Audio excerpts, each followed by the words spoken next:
नमस्कार दोस्तों। तो आज बहुत दिनों बाद एक खुशखबरी आई है। नवी मुंबई म्युनिसिपल कॉरपोरेशन में यहाँ पे भर्ती निकाली गई है।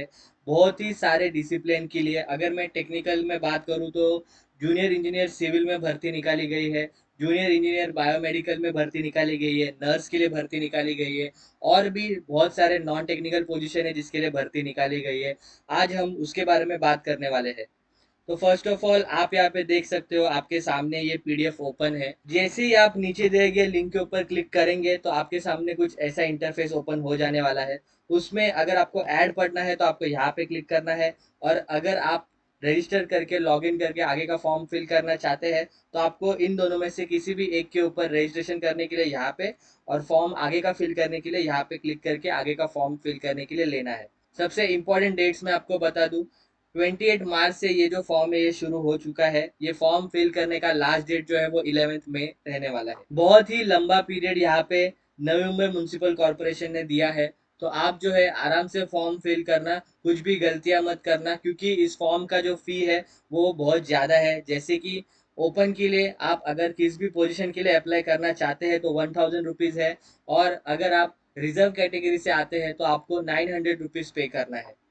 और भी डिटेल पे अभी हम एडवर्टाइजमेंट के बारे में बात करेंगे। आप ही आपके सामने यहाँ पे देख सकते हो, आपको ये पूरा मराठी में देखने को मिल जाएगा। इसमें बायोमेडिकल इंजीनियर, कनिष्ठ अभियंता स्थापत्य यानी कि जूनियर इंजीनियर सिविल, कनिष्ठ अभियंता यानी कि जूनियर इंजीनियर बायोमेडिकल इंजीनियरिंग, उद्यान अधीक्षक, सहायक माहिती व जनसंपर्क अधिकारी, आपको यहाँ पे बहुत सारे टेक्निकल और नॉन टेक्निकल पोजीशन देखने को मिल जाएंगे।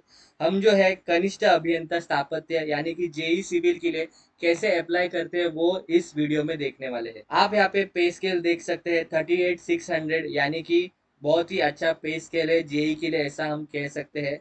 ऑलमोस्ट बीएमसी जेई के इतना है। टोटल वैकेंसी भी यहाँ पे डबल डिजिट में, वो भी बहुत अच्छी बात है। 35 वैकेंसी है यहाँ पे। आप अगर किसी दूसरे पोजीशन के लिए अप्लाई करना चाहते हैं तो आप उसके लिए भी, जैसे मैं आपको यहाँ पे इस वीडियो में बताऊंगा, आपको उसी प्रकार से अप्लाई करना है। कुछ भी चेंजेस नहीं होने वाला है। वो मैं आपको जैसे आगे आगे हम वीडियो में आगे बढ़ेंगे मैं आपको बता दूं। यहाँ पे आप देख सकते हो दोस्तों, टोटल 620 वैकेंसी यहाँ पे नवी मुंबई म्युनिसिपल कॉर्पोरेशन ने निकाला है। ये आप कह सकते हैं बम्पर वैकेंसी है, क्योंकि इतने सारे वैकेंसी इन 4-5 सालों में तो मैंने नवी मुंबई म्युनिसिपल कॉर्पोरेशन ने निकाली हुई देखी ही नहीं है। इसके बारे में मैंने आपको पहले इन्फॉर्मेशन दे दिया है कि आपको फीस कितना देना है। ओपन के लिए 1000, और अगर आप रिजर्व कैटेगरी से आते हो तो आपको 900 रुपीज़ पे करना है। आपको जो है यहाँ पे पेज नंबर 4 से आप जिस भी पोजीशन के लिए अप्लाई करना चाहते हैं उसके लिए आपको इन डिटेल में वैकेंसी वाइज जो डिस्ट्रीब्यूशन होता है, हॉरिजॉन्टल और वर्टिकल दोनों भी रिजर्वेशन जो भी होता है, वो आपको यहाँ पे पेज नंबर 4 से आप जिस भी पोजीशन के लिए अप्लाई करना चाहते हैं उसके लिए आपको देखने को मिल जाएगा। आप दोस्तों जिस भी पोजीशन के लिए अप्लाई करना चाहते हैं उस पोजीशन के लिए आपको नीचे ही जो भी कंडीशंस है वो आपको यहाँ पे देखने को मिल जाएगा। जैसे कि कनिष्ठ अभियंता स्थापत्य में आपके पास जो है सिविल की डिप्लोमा होना कंपलसरी है, वो यहाँ पे लिखा गया है। आपको वैसे ही सारे ही पोजीशन के लिए जो भी टर्म्स एंड कंडीशन है वो आपको उसके नीचे देखने को मिल जाएगा। अभी सबसे इम्पोर्टेंट यहाँ पे दोस्तों, आपको एज लिमिट जो है वो आपको ध्यान देना है। मिनिमम 18 ईयर्स का आपका जो एज है वो होना चाहिए। और मैक्सिमम 38 ईयर्स अलाउड है ओपन कैटेगरी के लिए। और जो भी स्टूडेंट्स रिजर्व कैटेगरी से आते हैं उनके लिए 18 ईयर्स मिनिमम क्राइटेरिया है। और आप यहाँ पे देख सकते हो 43 ईयर्स मैक्सिमम क्राइटेरिया है। और एक यहाँ पे इम्पोर्टेंट चीज दोस्तों, पेज नंबर 39 से आपको देखने को मिल जाएगा आपका जो पेपर पैटर्न है वो कैसा होने वाला है।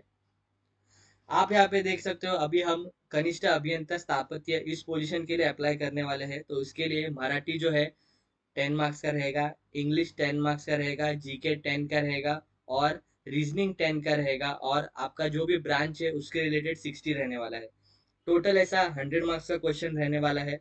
उसके लिए आपको 2 घंटा दिया जाएगा, और हर एक क्वेश्चन जो है 2 मार्क्स का रहेगा। वैसे टोटल मार्क्स यहाँ पे 200 हो जाने वाला है। आप यहाँ पे जिस भी पोजीशन के लिए अप्लाई करने वाले हैं उसका पेपर पैटर्न आपको पेज नंबर 39 से आगे देखने को मिल जाएगा।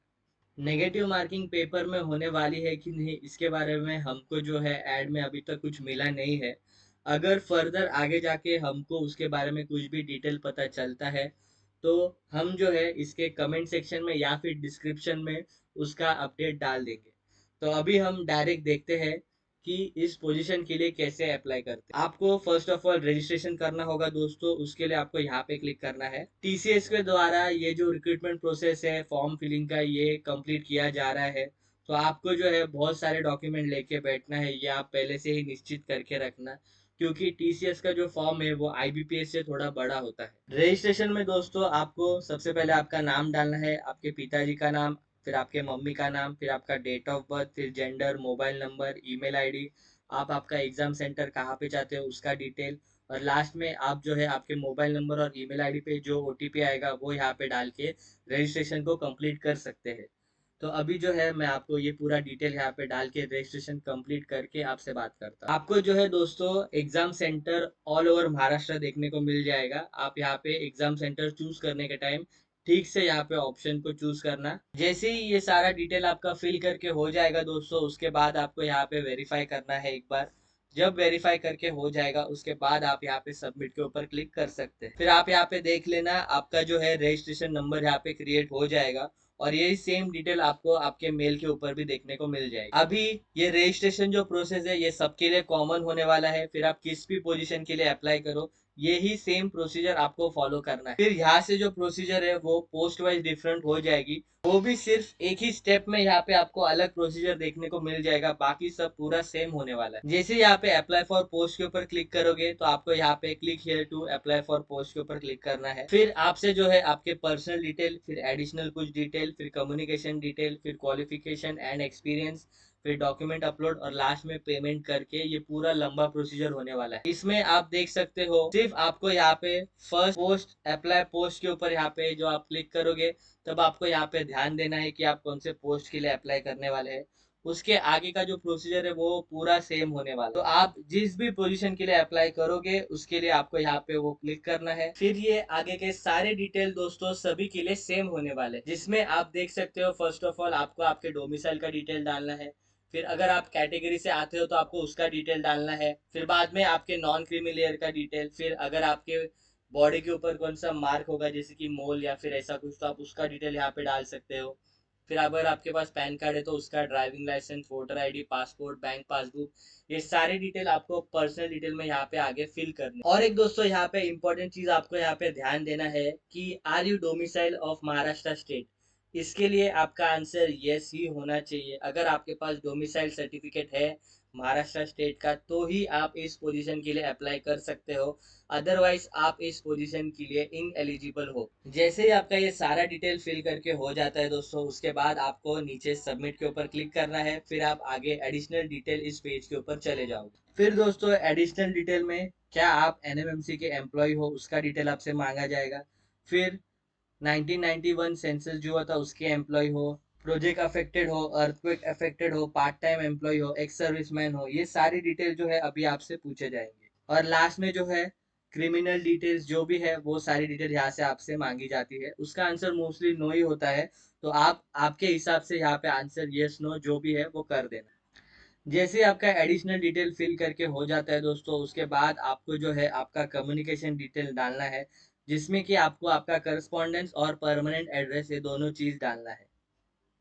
जैसे आपका कम्युनिकेशन डिटेल फिल करके हो जाता है दोस्तों, उसके बाद आपको यहाँ पे क्वालिफिकेशन एंड एक्सपीरियंस में सबसे पहला एक इम्पोर्टेंट क्वेश्चन पूछा जाएगा कि क्या आपको मराठी लैंग्वेज आती है। अगर इसका आंसर यस है तो ही आप आगे का फॉर्म फिल कर सकते हो।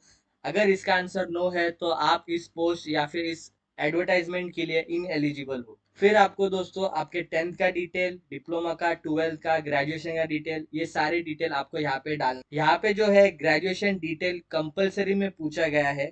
इसका मीनिंग ये हो सकता है कि ये जो वैकेंसी है जो जेई पोजीशन के लिए निकाली गई है उसके लिए डिग्री होना कंपलसरी है। अगर आपके पास सिर्फ और सिर्फ डिप्लोमा होगा तो आप इस पोजीशन के लिए अप्लाई नहीं कर सकते हो, क्योंकि आप यहाँ पे देख सकते हो ग्रेजुएशन डिटेल में यहाँ पे सारी ही चीजों के लिए स्टार मार्क है, यानी कि आपके पास डिग्री होना कंपलसरी है। और उसमें भी अगर आप फाइनल ईयर में है तो आप इस पोजीशन के लिए इन एलिजिबल है। यहाँ पे month and year of passing भी पूछा है, यानी कि आपका जो डिग्री है वो आपके हाथ में होना कंपलसरी। जैसे आपका क्वालिफिकेशन दोस्तों ऐड करके हो जाता है, उसके बाद आपको यहाँ पे डॉक्यूमेंट अपलोड में सबसे पहले आपका पासपोर्ट साइज फोटो अपलोड करना है, जिसके लिए मिनिमम साइज जो है वो 80 KB होने वाला है और मैक्सिमम 200 KB होने वाला है। साइन के लिए भी सेम। फिर बाद में आपको जो है आपका 10th का मार्कशीट, 12th का मार्कशीट, डिग्री का सर्टिफिकेट, डिप्लोमा का सर्टिफिकेट, आपका डोमिसाइल सर्टिफिकेट या फिर स्कूल लिविंग सर्टिफिकेट, आपका पैन कार्ड, ये सारे डिटेल आपको यहाँ पे अपलोड करने हैं। आप जो है यहाँ पे डॉक्यूमेंट अपलोड में कुछ भी टेंशन मत लेना, क्योंकि आपके पास जो भी फाइल होगी, जिस भी फॉर्मेट में होगी, मोस्टली यहाँ पे जो है वो एक्सेप्ट हो जाएगी, क्योंकि टीसीएस जब भी रिक्रूटमेंट हाथ में लेता है तो डॉक्यूमेंट अपलोड में मोस्टली आपके सारे डॉक्यूमेंट अपलोड हो जाते हैं। तो भी अगर आपको जो है कंप्रेस करने का जरूरत पड़ रहा है तो आप जो है ऑनलाइन टूल्स यूज करके कंप्रेस कर दें। आप देख सकते हो दोस्तों, अभी मेरा ये जो है सारे डॉक्यूमेंट अपलोड करके हो गए हैं। इसके बाद जो है आपको यहाँ पे प्रीव्यू के ऊपर चेक करके आपका जो फॉर्म है वो पूरा एक बार देख लेना है कि आपने जो भी डिटेल फिल किए गए हैं वो सही है कि नहीं। अगर सब कुछ सही रहा तो आप यहाँ पे सबमिट के ऊपर क्लिक करके आगे जो है पेमेंट करके आपका फॉर्म जो है वो फुल्ली सबमिट कर सकते हैं। अगर आपको इसके रिलेटेड और कुछ भी डाउट होगा दोस्तों तो नीचे कमेंट सेक्शन में हमसे पूछ लेना। हम जो है आपको इसके बारे में गाइड करने का पूरा ट्राई करेंगे। Thank you.